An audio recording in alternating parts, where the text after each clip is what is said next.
Please welcome, for the first time in the whole history of me doing radio, I've never had a chance to talk to him.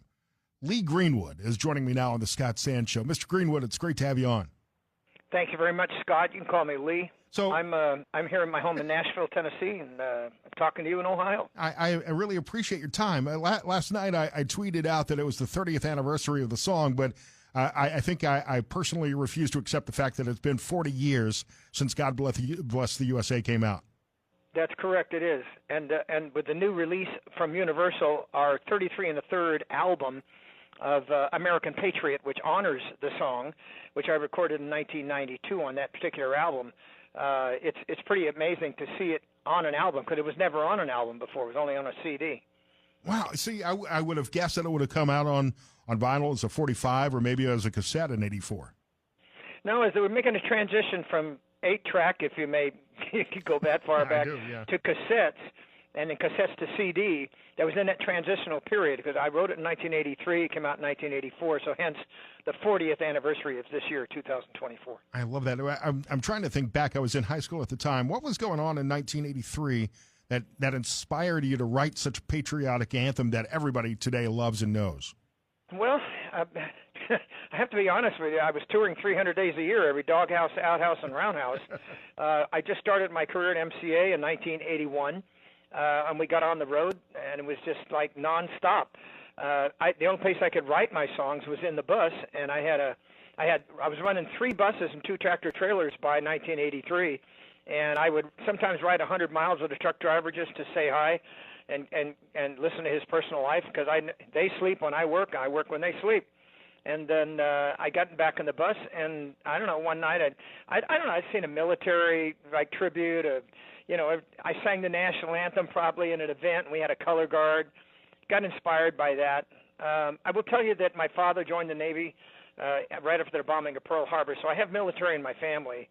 But I was not in the military. I was a drum major from a high school marching band, and I loved the pageantry. I loved the uniforms. I loved the discipline. And I think that all played into part of me growing up and learning what the sacrifices of our military. And I think just one night, it's time to write it. And that song has been the soundtrack to American tragedy and American victory in the 40 years since you put it out. Correct, yeah. General Schwarzkopf used it as the song of the war when they went to defeat Iraq. And, of course, then after 2001, I sang it 3 times in New York for the honoring of the men and women who died in the trade towers. And then another year or 2 traveling with the First Lady of the United States to lift America off its knees. I mean, there's a lot, but, for me, my passion right now is building homes for wounded warriors, and we do that all the time, probably 220 homes in 12 years, and we're going to do that at a faster pace. It's absolutely amazing the work that you're doing. Lee Greenwood here on the Scott Sand Show, LeeGreenwood.com. It's the 40th anniversary of God Bless the USA. And without a doubt, I mean, you don't have a heart, you don't have a soul as an American if you don't hear God Bless the USA and get chills, especially when you do it live. There's a certain, the recording's obviously amazing, but to hear you perform it live today is still kind of haunting. Well, I love singing it live. It's always the closer for my show. It wasn't when I first released it. I put it in the middle of the show for maybe 3 weeks. And then I realized that I couldn't follow it with anything else. Yeah, it's kind of hard to top that at that point. Although it would get everybody on their feet for the rest of the show. Yeah, we still play coast to coast, and we do a lot of packed theaters, but I do a lot of big events like NASCAR and NFL and hockey games, and when I sing it, of course, generally it's a military night, and then that's fine. I love that. And I do sing the national anthem as well, and I have my whole career, so that's always thrilling. What's more difficult to sing? I always hear, because I can't carry a tune. I hear the national anthem. USA, so naturally the anthem's harder. Right.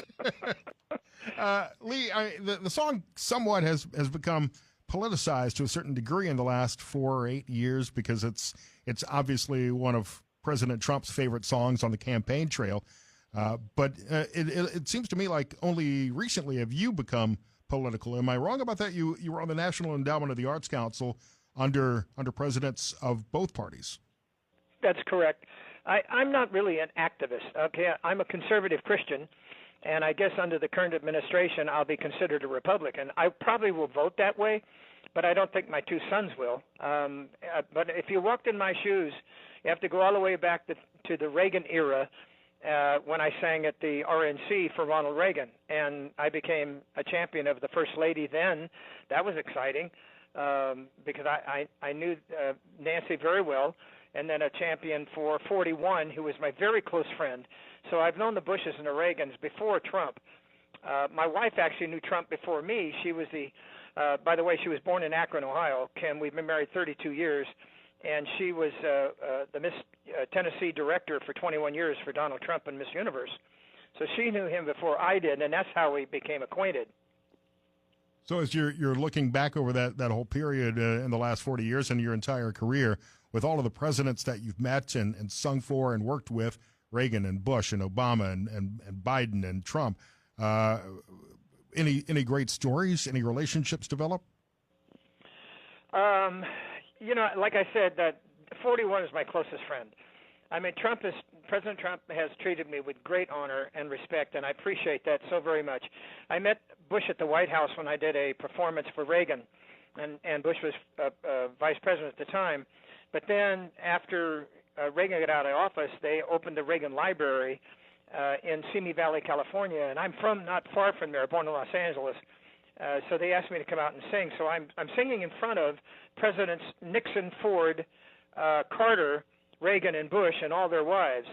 And it was really interesting because I knew Nixon actually before Reagan, because I had met him in California when he stepped off a plane when he was vice president, and I'm the drum major for my band. And I met him, you know, back then. Who never knew that I'd be singing in front of him 40 years later, after he'd been president. Right.